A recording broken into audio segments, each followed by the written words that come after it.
Our Gospel reading for this Sunday reminds us of the story Jesus taught of the rich man and Lazarus, the rich man who, of course, ends up in the torments of hell.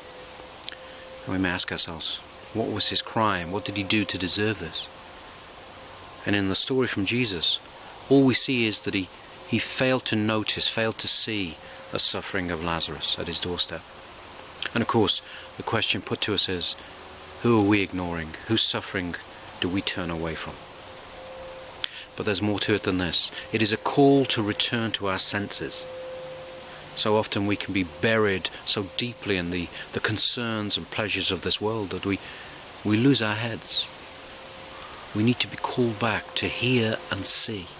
Yes, see the suffering of others, but also hear the warning from God.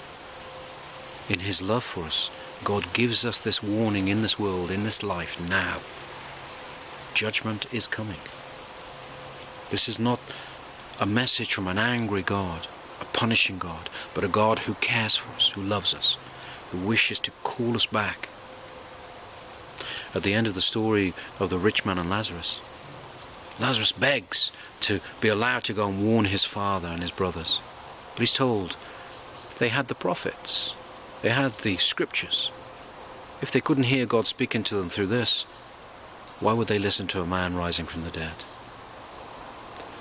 And again, the question to us is, are we listening to the message in the prophets, in the saints, the tradition of the church? St. Gregory of Palamas says, in ancient times, sailors, mariners, used to believe that the oceans and the seas were filled with terrible beasts. And so they tied bells around the fronts of their ships to ward off, frighten off the beasts of the oceans. St. Gregory says to us, we should think of the ship as a symbol or an image of the church. We are travelling through the oceans, the seas, the storms of this life within the ship of the church. And the bells that we hear ringing are not there just to ward off the beasts, but to remind us, St. Gregory says, to remind us that the beasts are there.